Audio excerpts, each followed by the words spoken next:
Good evening and welcome to the channel's studios here in London with your international news around the world in 5.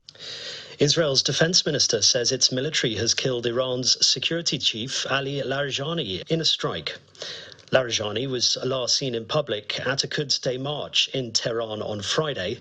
Iran has not confirmed whether he has been killed or injured. Drones and rockets have been launched at the US Embassy in Iraq's capital Baghdad in the second such attack of the war.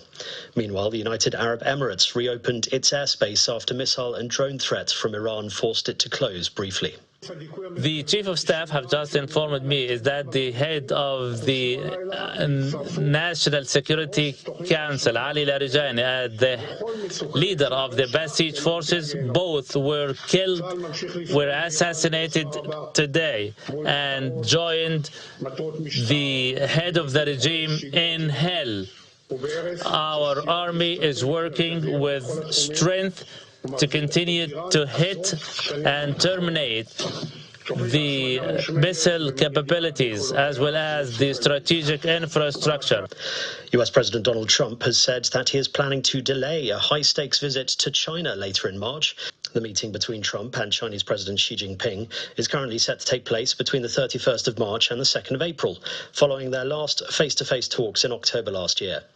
Chinese Foreign Affairs spokesperson Lin Jian said on Tuesday that Beijing and Washington are in talks over the timing and related matters of President Trump's visit to China. Kenya's foreign minister says Russia has agreed to stop deploying Kenyan nationals to fight in the war in Ukraine after talks in Moscow.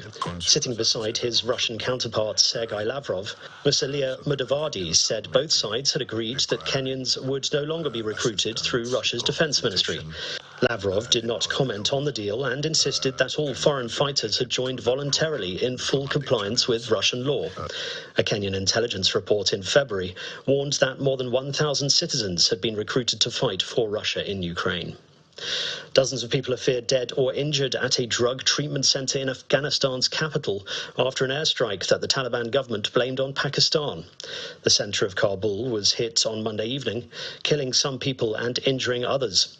Pakistan denied striking any health facility, saying it precisely targeted military installations and terrorist support infrastructure in Kabul and the eastern province of Nangarhar. The center, parts of which were still on fire, saw more than 30 bodies being carried out on stretchers. Millions in Cuba have been left without power after the national electronic grid collapsed. This is the latest in a series of widespread power outages to hit the country, whose chronic fuel shortages have been exacerbated by a recent US blockade on oil shipments to the island.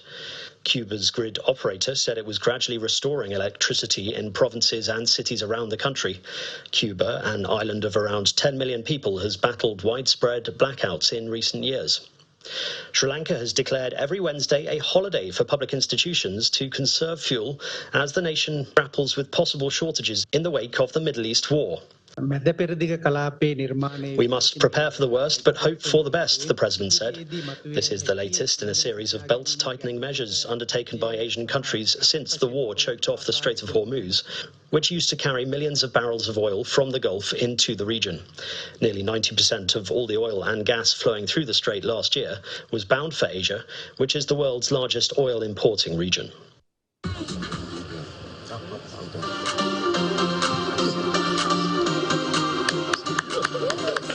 And King Charles has tried his hand at DJing in Manchester. The King hit the decks and toured Aviva Studios, where he met young people who have benefited from the King's Trust charity.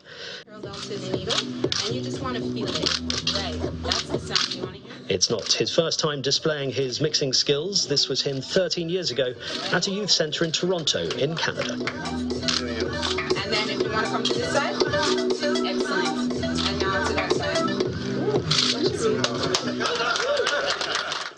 And that's your international news around the world in 5. Now back to the channel's studios in Lagos.